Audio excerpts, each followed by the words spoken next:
Can I have everybody's attention? If you're here for South Carolina Blockchain Week, we'd like you to come in as close as you can, so I don't have to hold this too close to my mouth and get really loud. But given the fact that I can't hear, I'm going to speak loud anyway. So I want to welcome everybody to the 2022 South Carolina Blockchain Week. We got off to a slow start about 2 years ago due to COVID, and 2 days before the event, we were forced to cancel it, and unfortunately, it took us this long to get to this point. But at the same time, we've had lots of successes on the way. We followed that with a virtual conference.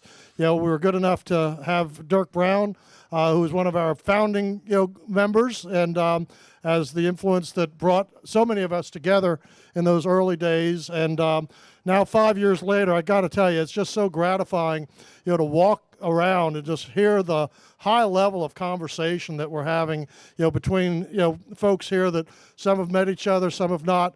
It's a small industry. The beauty of this is that you'll see people at this event that you've seen at other events, and as you continue to go to events, those are the opportunities to really forge the alliances, and the relationships that really bring this industry together. The beauty of this is that we're making the rules. This is a new industry. We were good enough to have Treasurer Loftis last week at a ribbon cutting in Spartanburg that VCV Digital was the contractor. They're here tonight. I want to thank them for making that opportunity available to us. It was an opportunity to kick off the industry, the digital asset industry. So I like to tell everybody that we're the overnight success that took 5 years to get here. So, thank you. One of the beauties of this is that we have, we were in El Salvador 3 weeks ago, and we saw the opportunity to see this work, and and to understand, that there are opportunities, beyond what we believe are our existing opportunities, pure and simple. And it really gets down to what you don't know, you don't know. And until you go there and you actually experience using a Lightning wallet and making a payment and recognizing how quick it is, all the FUD that you hear about Bitcoin being too slow goes right out the door. So if you want to experiment, the only bartender in Hotel Indigo that accepts Bitcoin over the Lightning Network is Amber at the back bar.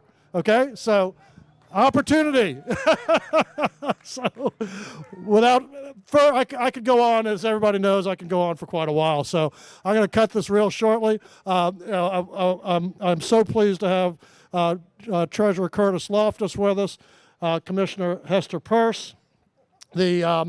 I had the pleasure of meeting them at two different times in my life. Obviously, 2019 at the MIT Bitcoin conference, I was in the bleachers, and she was there in a fireside chat, just taking over, just got appointed as the commissioner, and she was having a fireside chat with Gary Gensler, and as part of that conversation, somebody made the comment of where do we go from here?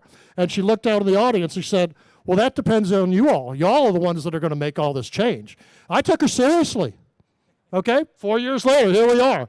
So, and at the same time, right about the same time, shortly after that, I met the treasurer. We were asked to come in and make a presentation on just what is Bitcoin, what is blockchain. We came in with a fully armed stablecoin proposal, digital payment rail. Edward was there, and everybody kind of ran for the door.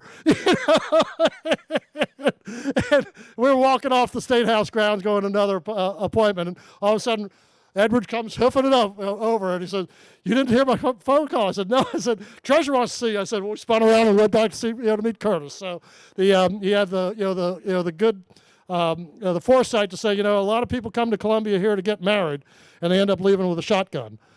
So I'm glad to say that we are armed and ready to take on all the big opportunities now. So with no further ado, I want to introduce Treasurer Curtis Loftis and SEC Commissioner Hester Peirce.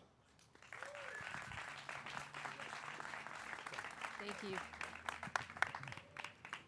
Well, thank you, Dennis. It is very nice to be here. How's the microphone? It's all right. Where's my guy? There we go. It's nice to be here. We had a third person who was coming, and Senator Davis, who's a big supporter, couldn't make it tonight.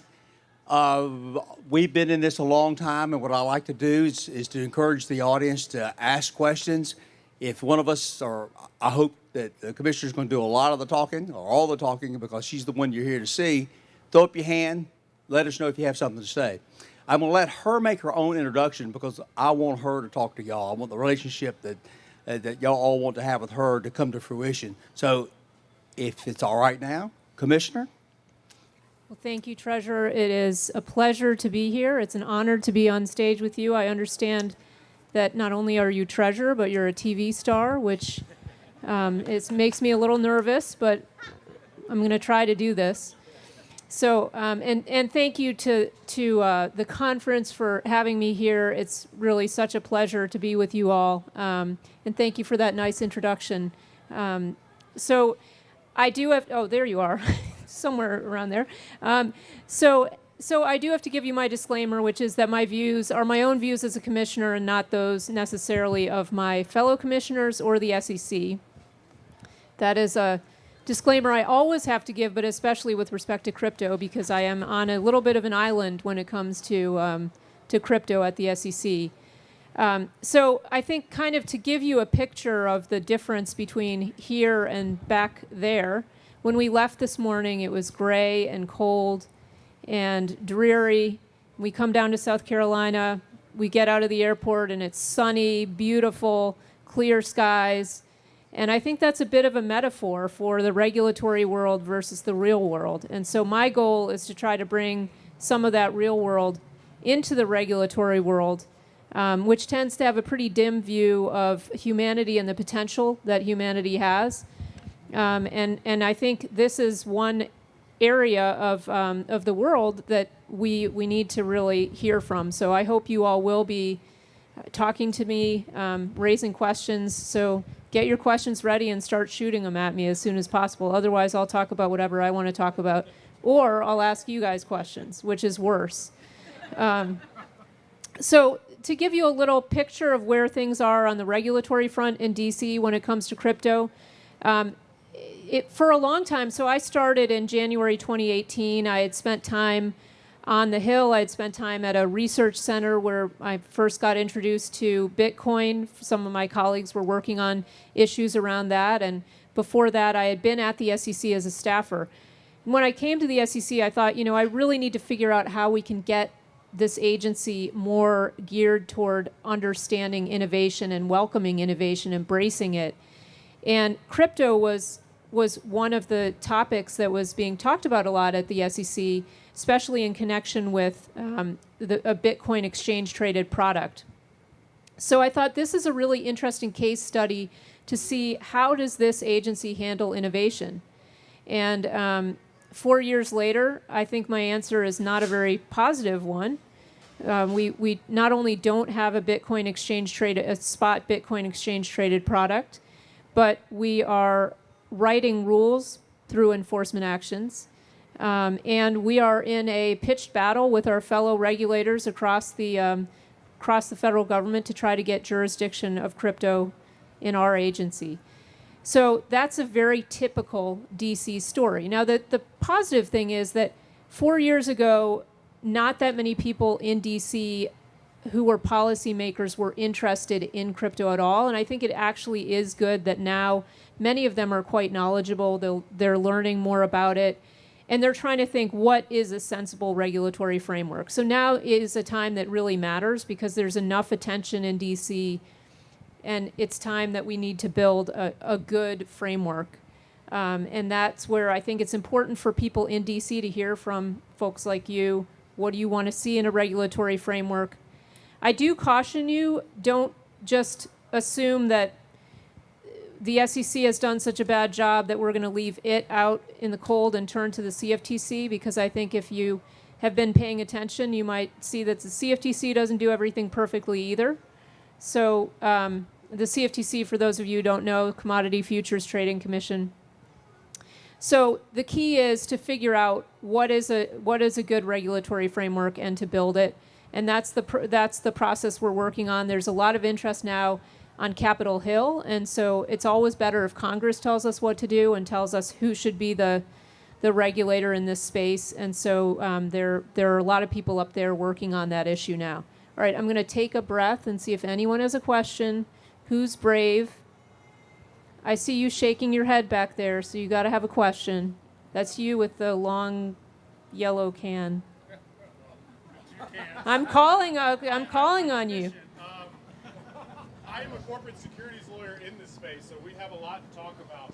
The most important thing for me is, is if you were to change one of the rules as it related to crypto, any one of them, staking, DEXs, anything, what would be the one thing that you'd like to see more focus on, not only from maybe the commission's perspective, but also from the congressional perspective of, hey, we need more clarity on this, or we would like actual rule proposals to be made, because you guys can only interpret the rules. You cannot necessarily make the rules. You have a little bit of wiggle room, but you can't do it all.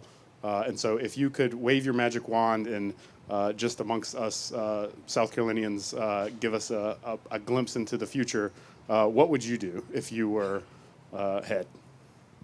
So if I were able to write the rules, I would start by defining, putting some definition around when something is a securities offering and when not. There's been a lot of lack of clarity about that. I put out a proposal, a safe harbor proposal that would allow token offerings to happen within a regulated framework. There'd be disclosures backed by the anti-fraud laws, but then you could move out of that framework eventually. And the token, once the network was up and running and decentralized, it could go. But I think you also need to have a framework for stable coins, whether that's at the SEC or one of the banking regulators. You need to have some kind of framework there. We also need to have rules for tokens so that they can. One of the things that people don't get at the SEC is that if you proclaim something to be a security, it has to then travel along security rails all through its life. And that's a huge problem because there's no infrastructure to allow that to happen.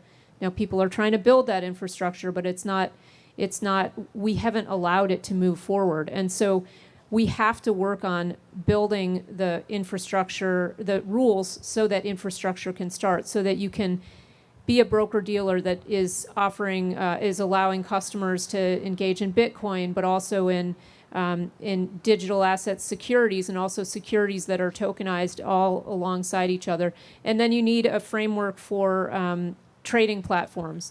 Again, I tend to be a pretty free market person, and so I'm not necessarily someone who loves crafting really intense regulatory structures, but I think that we're inevitably going to have something, and if we're going to, we should have something good.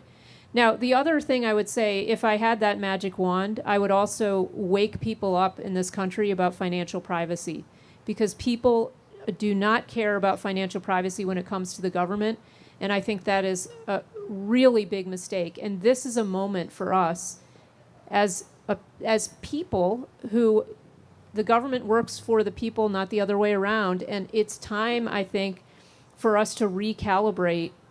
Of course, the government needs access to certain information to try to prevent the financial system from being used for bad purposes. But people have privacy. They should have privacy in their financial transactions. There should not be a presumption that every time you engage in a financial transaction, the government has a right to know what you're doing. So I think that's a big piece. I can't seem to get anyone's uptake on that particular issue, but I think it is a really important one, and I think it will be more important. Another key issue that I think we have to make a decision about is, what are we going to do about decentralization? We have a regulatory system that's built around intermediaries, centralized entities that I, as a regulator, can go and grab when something goes wrong. Is there room in our country for truly decentralized structures where people are engaging peer-to-peer, they're engaging with one another, they're choosing not to engage with an intermediary? What do we do? How do we regulate them? I think that's a very critical principle, fundamental issue we need to think about. Good evening. Welcome. We ordered this weather just for you. Thanks for being here. Thank you. So my name's Audra Gibson. I work with high-scale, high-growth founders. And when we were talking to founders of startups, a lot of time we're talking to them about a principle called WIFM, what's in it for me, for their customers.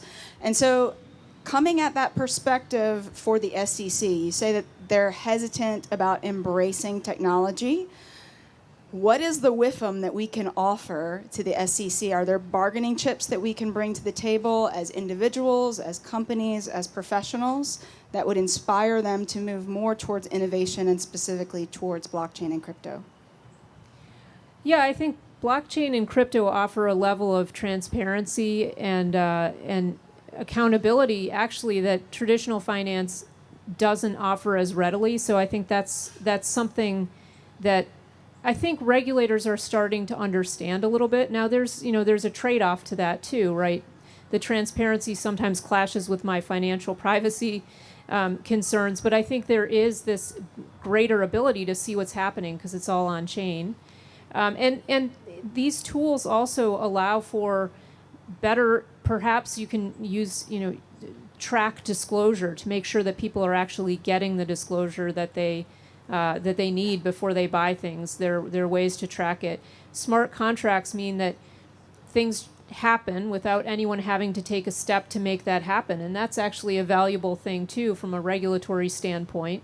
There, again, some drawbacks, but there's some valuable pieces there, too. And we worry as regulators about unequal access to things. And I think a lot in this area crypto allows for more equal access. From the startup perspective, generally, one thing that we as capital markets regulators care a lot about is making sure that more Americans are participating in the capital markets as investors, as entrepreneurs who are drawing capital from the capital markets. And if you want that kind of a system, you've got to support startups because that's where a lot of Americans are first encountering the capital markets. And so I think pressing that message for regulators is important too. And then another piece I'd say is that any regulated industry tends to get a bit stagnant. Incumbents are there. It's much harder for someone new to come in because they don't have all the lawyers who can understand and interpret the regulations. So trying to give that message to regulators too, which is you do want new blood coming into the industry. And so that's important as well. But also when you come to DC and you talk to regulators, be transparent about where the challenges are, where the opportunities are. Answer their questions when they ask. That does tend to buy a lot of goodwill. So, Commissioner, actually, to follow up on that point, love to see, in your experience, what has worked between you and your staff from industry, talking to you and your fellow colleagues about this space? What has worked, in your opinion, in terms of advocacy, and what have you seen that's kind of more backfired or caused more problems? Because you talked about transparency. Is there anything in particular you can say that would be helpful for folks here who want to engage with the SEC? Well, you're asking me a hard question, and I think it's a hard question.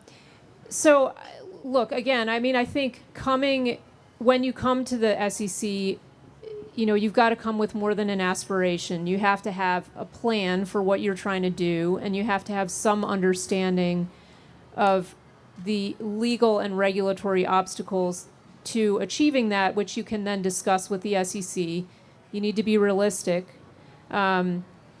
I think too often people come in and they're really enthusiastic about their projects, but they haven't really thought through the legal aspects, and they think, well, we'll get some legal advice from the SEC. You don't want to get your legal advice from the SEC. You want to get it from your own lawyer who's working for you. But, your question is hard because the SEC has long said, come in and talk to us. And I've said that many times too. To people, and I still do fundamentally believe that's the right answer. But now people are not seeing productive answers coming out of the agency. They're seeing enforcement actions coming out of the agency. And so we really have to come out with something proactive to say, look, we hear you, and we want to build a road for those of you who want to do this the legal way. So I'd say keep coming in and talking to us. Show us that you're serious, but at the same time, we need to do our part. So I'm hoping we can do that. And real stories of use cases are always valuable. That I underscore that.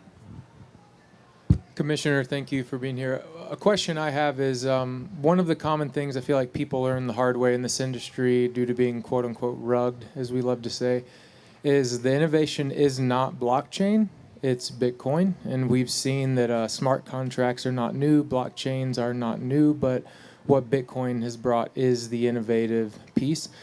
It's clearly a line in the sand people must cross to understand. What challenges do you face helping people in your line of work to overcome that barrier and that educational line of understanding the true innovation of what's happening right now? One of the great things about being a regulator is I do not have to take a stand in one crypto versus another. And I know there are people who are Bitcoin maxis and there are people who are ETH maxis and Solana and whatever, Avalanche. I don't have to be any of those things, and I'm not going to take a stand on that. And I know that is likely to alienate some people, but I can't. So I think your question, though, is a really good question because what it does remind, there's been a lot of hype around crypto and blockchain, and people rushed in to make a lot of money, and a lot of them came out of it with less money than they went in. And so it is a time for us to remind people, and as a regulator of the capital markets, we were talking earlier about financial education, and this is a chance for us to remind people of some very basic lessons, which is do your research, figure out whether Bitcoin is the only thing you want or whether there's something else you want. Figure that out and figure out if you want to have a diversity of crypto assets or none at all. And always be skeptical. I think that applies to crypto, it applies to everything else. If you're giving your money to someone, you should have a pretty good idea of what they're planning to do with that money and whether you're going to get any of it back. Or if you're comfortable with taking a risk that you might not get it back so that you can get a higher return, fine. But understand that if you're getting offered really high returns, there's probably a pretty high risk that goes with that. So I just really encourage people to ask questions. I think one of the great tragedies in this country is that we send kids out of high school. They don't know a lot of things, but one of the things they don't know is they don't know anything about financial literacy issues, and it's sending them to the wolves. So I'm glad you're working on that issue. Hi, thank you for taking questions. My name is Brandy Reynolds, and I deal with many startup companies as well founded companies in the space as a consultant. And one of the struggles that we often see is the balance between federal as well as state legislation that may apply to many business models. And so as we do see a lot happening in the federal space for either consolidation or just more clarity, do you see any thing on the horizon where there'll be more attempts to work very closely with both state regulators as well as at the federal level to consolidate or have more clarity for these firms that may have multiple regulators that they have to manage, if you will? Yeah, I mean, that's a big issue in financial regulation in general, which is that there are a ton of regulators at the federal level, but then you also have, if you want to work across many states, you got to deal with every state's regulators. And the beauty of the state system and that multiple federal financial regulator system is you get different approaches and you can see what works. You can compare the SEC and the CFTC, and you can compare Wyoming and South Carolina and Delaware and Arizona and see which one you like the best, right? That's those laboratories of democracy are really valuable. So I think we have to preserve a role for states, and I've really enjoyed seeing states innovate in figuring out how to approach some of these very difficult questions around decentralized autonomous organizations, around what does it look like to have a state bank charter that is a crypto bank. So that kind of innovation is good, and I think there will be a role for states, much as there is a role for states in corporation. Corporate law is, although the SEC tries to steal it, corporate law really is the province of the states. And then state regulators play a very valuable role. They're closest to the ground. They see a lot of the activity up close, and they are there to step in, and they stop fraud all the time that we just don't see at the federal level. So there's a really valuable role there. And I think you're right that the states need to be involved in this conversation about what the right regulatory allocation of power is. If it's left to us, we often just try to take it ourselves. Hi there, Gordon Jones, co-founder of the South Carolina Emerging Tech Association with Dennis. We've been working on this since we met each other at Dirk's conference about 5 years ago. So welcome. Thank you both. Thank you. Along the lines of what you spoke to earlier about the agencies working on control of this space. So I'm on the blockchain side, not necessarily the crypto side, even though I'm wearing a Bitcoin today. So we're building an identity wallet which holds attributes that make up your identity, but they are converted into what we call verifiable credentials that are digital assets. So, and actually this is a question for both of you. So do you see the SEC regulating these types that may be tokenized, but not necessarily fluctuation in valuation in some form or fashion? Or do you see some other agency ultimately looking to figure out how, okay, we need to regulate this stuff too or not?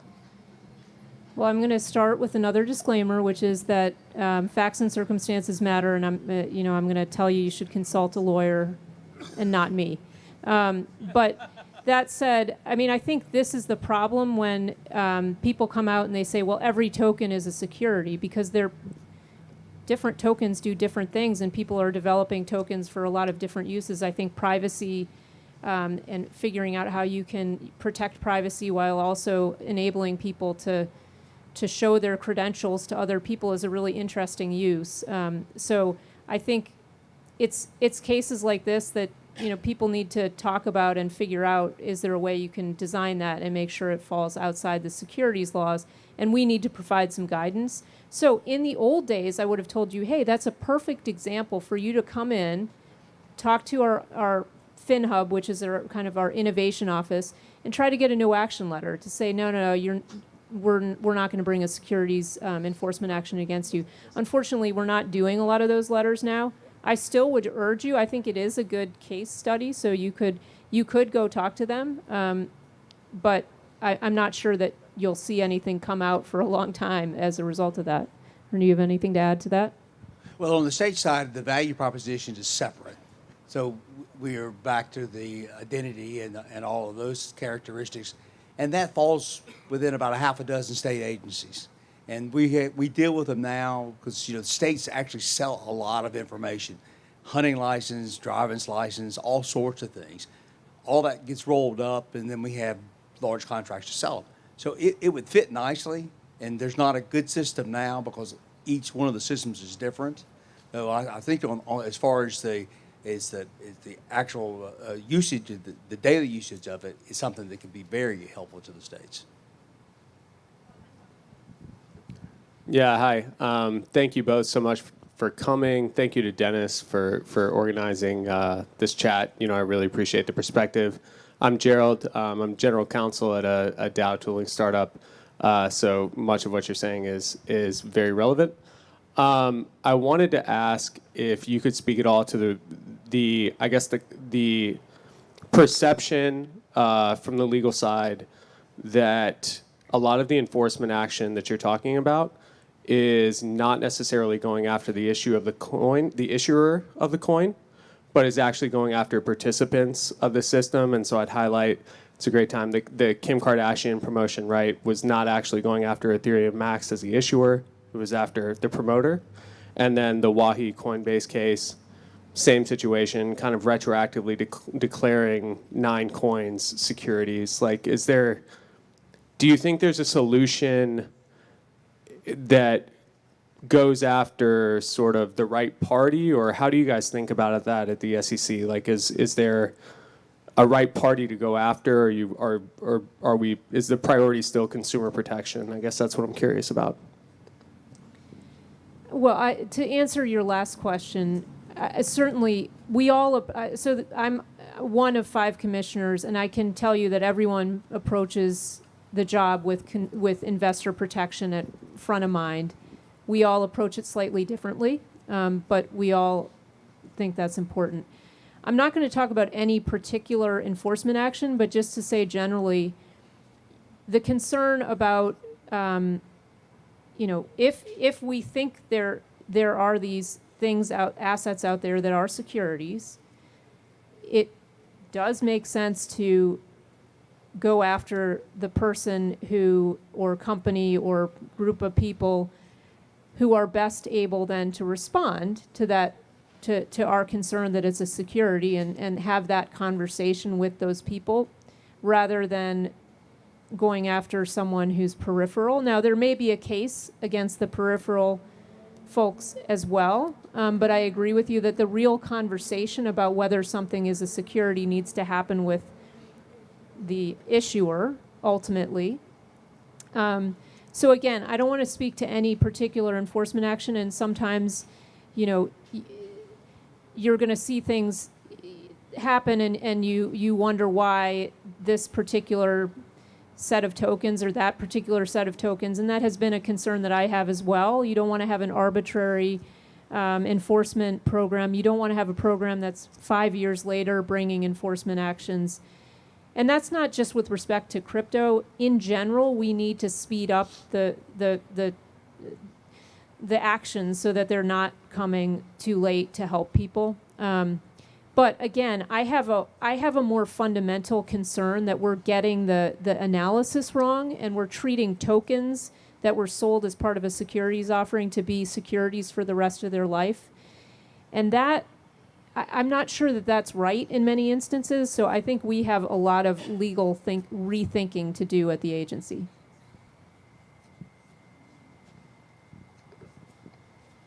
Hey everybody, my name's Luke Levanchi.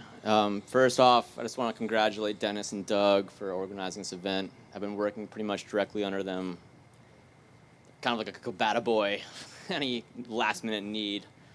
But they're strong mentors to me, and it's highly valued on my behalf. First off, Commissioner, how was the barbecue I recommended? Well, we didn't have time to go to that one, so we went to another one, but it was delicious. Very good. Although I did eat too much, but it was delicious. Welcome to Charleston. It's great to see you. Transitioning to you, Mr. Loftis, if you don't mind. To your point, Commissioner, the best knowledge comes from the battleground itself. And to my knowledge, Treasurer Loftis just came from the battleground, which is El Salvador, where Bitcoin is being adopted at an exponential pace. And I would like to hear your input, and I think we all would, what you saw. Because I think mainstream media is depriving most people who are indulged in this from a conclusive answer. So I'd like to hear your perspective of what you found in El Salvador. It was very interesting. I've spent a fair amount of time in developing countries. For 20 years before I became treasurer, I was doing a lot of humanitarian work. And so I wasn't surprised at El Salvador, in fact, I was pleasantly surprised. I really liked El Salvador a lot. And we met a lot of folks, and I was able to go off on my own and meet people without others around. But it was amazing. Their crypto acceptance is about 15 or 20%. And I think Doug had pointed out to me, he said, what could you do in South Carolina that you could get 15 or 20% acceptance in a year? And I thought about it for a while, and my answer was nothing. And so it was impressive. We went to a fairly high-end restaurant, and it was a large group, so the bill was not inexpensive. They took Bitcoin. It was easy and simple. I bought some street food, if you will. I was trying to spend some money, and I didn't really need the food, but I wanted to do it. It was easy. At one of the high schools, they had made bracelets. In fact, I may be the world's largest owner of handmade bracelets from El Salvador. For $5, you'd be surprised how many you could get. Then there were 10 people selling, so I have a lot. But it was so simple. and everybody seemed to enjoy it. I think over the course of time, it will prove to be one that recognizes a bold experiment. I mean, it really was something. And two, I think they're going to refine it and make it work. They only have about 20% acceptance of banking. So after, 100 years, give or take a few years either way, of modern banking, 20% of the people there use a bank. And now they're at 15 to 20% using crypto. So it's a process, but I was really excited to see it. I've done a fair amount of interviews afterwards, and it's funny because that's the first question. What do you think? How'd you like it? Second question is they want to talk politics about El Salvador. And I disappointed them all because I said, it was great. I mean, we had security and things, but we didn't need it. I mean, well, I'll say we didn't. When I snuck off by myself, I enjoyed it. It was a wonderful place to go, and I'm glad that I went, and I look forward to going back again. Good evening. Thank you both. My name's D. Lewis. I'm from Bitcoin Magazine. I have a question for the commissioner.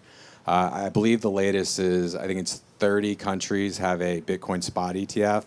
So I'm just curious, and you're probably expecting this question. What do those countries see that the SEC here has not seen yet? Well, as an initial matter, I'll say that every country has a different set of rules. And so I wish I could say that that's the reason why we don't have a spot Bitcoin exchange-traded product in the United States. But it isn't really the reason, because if I look at our rules and I look at some of the applications we've gotten, and every application has to stand on its own, but if I look at some of those, and I've written this in dissents from denials, we're applying a different standard because it's Bitcoin. And I can't justify it. I can't explain it other than to say, we keep saying you need to have markets, exchanges that have supervision agreements. That's what we want. And so I read that to say perhaps we're waiting until an exchange, a Bitcoin, an exchange that trades Bitcoin is registered with us, and that seems like not a great approach. So I don't have a good excuse. It's been going on for 4 years. We've been denying. We have a futures market that's healthy and vigorous in the United States. We have futures, Bitcoin futures, ETPs. So I don't have an answer. So my disclaimer is I know nothing about Bitcoin or anything crypto, but I hope to learn a lot in the next day. Secretary, going back to your El Salvador trip, and so I'm going to approach this from a macro standpoint. Getting Bitcoin or crypto adopted in countries is an important means to an end. Is the end economic empowerment, economic improvement, empowering individuals, empowering companies? Did you see any of that starting to happen with the 15% adoption of Bitcoin in El Salvador? Yes, I did. And there were stores that easily took it. I mean, I didn't actually spend much money because I didn't need to. But when you see a lady who's gotten up early in the morning, got her kids off to school, she's selling foodstuffs, maybe something she grew in her backyard, something she cooked that morning. She's selling it every day to make a living. And this is another payment rail for her. It's another way that she can increase her sales. It's pretty impressive. We think it's kind of like for payments, it's credit cards. And as every vendor said, yeah, I take credit cards. Back in the old days especially, yeah, we take it, but rather have cash. Well, after a while, it becomes what you do. And when I was a kid, every time you went to the store with your dad, you saw change. You saw a $20 bill go across the table and $5 and 3/4 come back. And if you were lucky, you got the 3/4, but not always. I think that we watched some of that there. I didn't go to the little bodega where the guy has really made a business out of it. But it was a small place, and I think there was only room for 4 or 5 people. And since I count as 2, I wasn't going to be able to get in the thing with a camera. So the guy has just real business people that spend money with him every day that's Bitcoin. And they come buy their groceries every day. So it was really amazing to me. I didn't know what to expect, but it was impressive. So just are you seeing an improvement to those mom and pop businesses? Are they saying Bitcoin adoption is helping me grow my business? Yes. Now, were they buying new cars? No, that wasn't the part. These are folks who live very close to the ground. The most important thing I took away, and I didn't want to say this, was their efforts at law enforcement over the last few years has made it so they can actually leave their neighborhoods. There were a lot of people who couldn't leave their neighborhood without paying. And if you make $50 or $60 a month and you have to pay $1 or $2 to get out of your neighborhood and $1 or $2 to come at night, your income's marginal. Well, now they don't have that problem. So they've got that. I mean, it's like they got a loan for free, right? And the government's taking these people off the streets. So I think it's just a matter of time. The onus is on the government now to refine what they've done and to make it easier. And from my standpoint, one of the most important things was the remittances back from overseas. I think it's about, on average, it's about 30% of the GDP of most of these countries receive money from overseas or America. You think you go from, say, an 8 or 9% of that is eaten up in fees to get it home to virtually nothing? That is a lot of money. And when they perfect that, I think you'll see a far greater acceptance and far greater use. Mr. Treasurer, I'm John Conklin. I'm a proud resident of South Carolina. I hear a lot about Wyoming and Bitcoin, Texas and Bitcoin. How about South Carolina and Bitcoin? What are your thoughts? Well, we're working on it. And one of the things, I'm a Luddite. I think I mentioned that before. I may be the king of Luddites. I could be royalty, But I have young, smart people who work for me, and it's their job. They manage $65 or $70 billion a year, and it's intricate. It's all IT. You can't imagine how technical it is when you have 10,000 accounts. And in each one they have $100 million or $200 billion, that kind of $1 million. It's really complex. We're looking at it. A lot of states have had announcements, but they hadn't done much. And we want to be the reverse. We want to look at it and see how can Bitcoin serve South Carolina, what will it do for us, and then put it into effect. That's our real call, is to keep South Carolina within the ditches and find out what's doable and what's likely to be successful, and then do it. It's hard anytime you have something that's on the cutting edge. You quickly can go, what's the old cliche, go to the bleeding edge. And some of these states have done that, and a lot of them have produced not a lot. But we're looking at the ones who have done well. We'd like to emulate them. We're talking to them. We'll probably have a visit here shortly. And I'm excited about it. My team updates me on a regular basis. I'm a little bit behind now because we've been swamped at the office.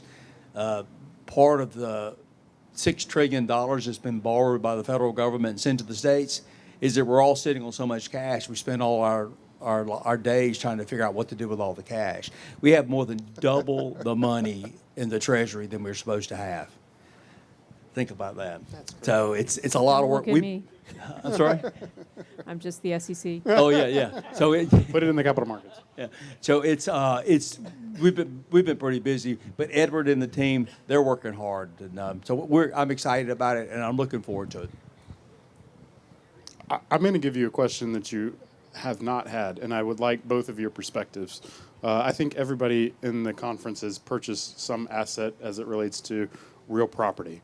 And that headache is the greatest wealth creator in America, right? Owning a home, being able to use that to finance a business, a startup, send your kids to college, those types of things. From both of your perspectives, what would you like to see change at the state and possibly the federal level of what those assets look like on a blockchain? And so registering a deed, having a property, having some type of securitized asset, because I can tell you as a practitioner, I get at least 2 or 3 calls a week about, hey, we want to tokenize this real estate property. Hey, we want to figure out how to deed on a blockchain this asset. But most people don't realize that even in the great state of South Carolina, you have to go to the county courthouse and write it in a book or see whose property it was, possibly back as far as the 1700s.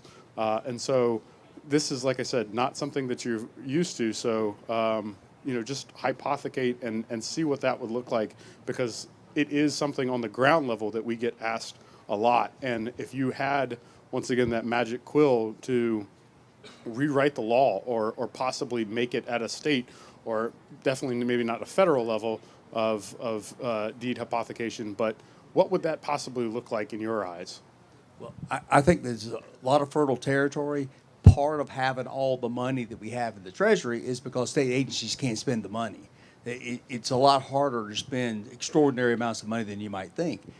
Part of the cost that we hear from on a regular basis is the inefficiency of government. You mentioned real estate, perfect example. I wouldn't be surprised that something doesn't come out of the General Assembly this year about that. The Speaker has stood up a new committee in the House where Dennis spoke the very first meeting, and Dennis was able to speak at it. Commerce Secretary was there. It was a big deal. One of the things they talked about over and over and over was to invest in technology, over and over and over. It was a 4-hour and 50-minute meeting. I still haven't gotten to the end of it. I think Edward finished it. I'm trying.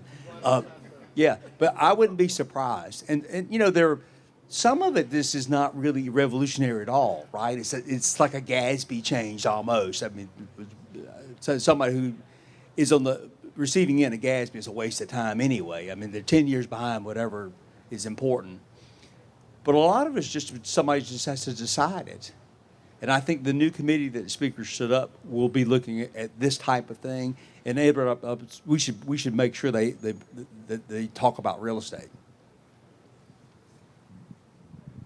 I mean, that is an example of where the states, I think, can lead by having experiments. I think with some of these things, it's better to start on a small scale and see how it works. But I think those are some of the interesting, people are thinking about tokenizing all kinds of things, and I'd love to see states in which that's tried out, and I hope that the federal law doesn't stand in the way of that.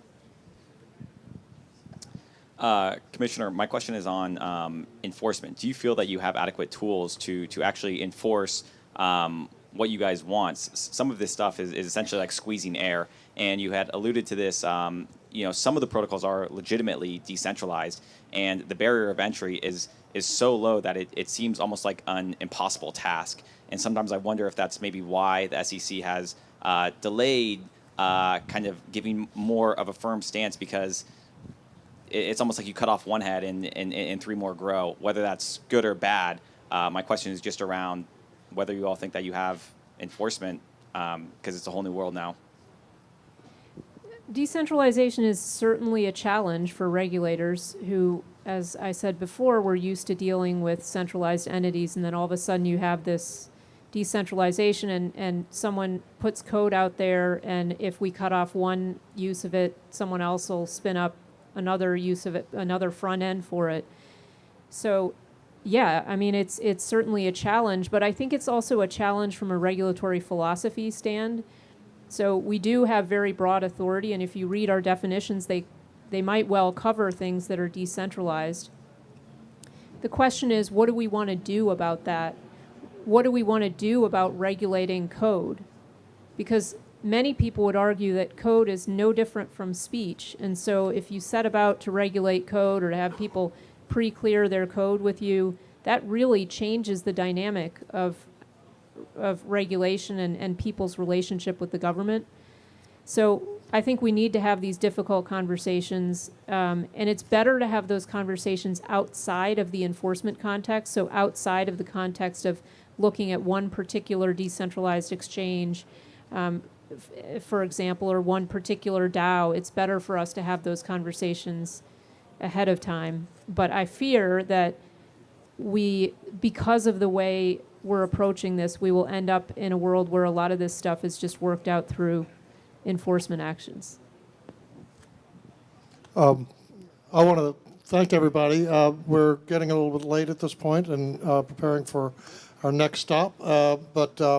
Just as a closing remark, getting back to the real estate analogy, I want to share with you that one of the things that attracted me to this industry was the possibility of tokenizing assets and taking a real estate portfolio and then potentially leveraging into a broader fundraising opportunity. But then, as I began to understand the industry better, and also understanding that perhaps tokenizing my house might be akin to a home equity line of credit, but then I could sell those tokens to family members. But now I'm all of a sudden, possibly violating securities laws to do that. If I'm able to sell my properties as a real estate broker, but if I tokenize the assets and then become, obviously try to sell them, as individual tokens, then perhaps, I cross the line into securities at that point. So a lot of tough questions, to be answered, obviously, a lot of conversations that need to be had, and possibly even migration and licensing to where we start blending those things together to a certain degree. I'll leave everybody on that note, just as another point to think about, and knowing that there are so many things in this area, because this is a brave new world. We're exploring all new areas at this point, and everything is affected by it. So I want to thank you, Commissioner Peirce, for coming in, joining us at this event, Treasurer Loftis, for all you're doing. Obviously, joining us in El Salvador, it was a great opportunity, and we look forward to more this evening. At the dinner, I'm pleased to say that we have Paul Steiner, the director of small business in El Salvador, that'll be giving us a little more insight into what's actually going on there, from a real world perspective. So, well, thank you, Dennis. And if you run afoul of the law, I'll be the first guy to kick in $10 in the bail fund. I know I got you. I know you got my back. Thank you, Dennis, and thank you, everyone. And I think, Dennis, you end on a great note. You got to approach this with wonder, but also with skepticism and an appreciation that there are often legal pitfalls. But I think if we appreciate all that, we can get to good places. So thank you very much. Thank you all.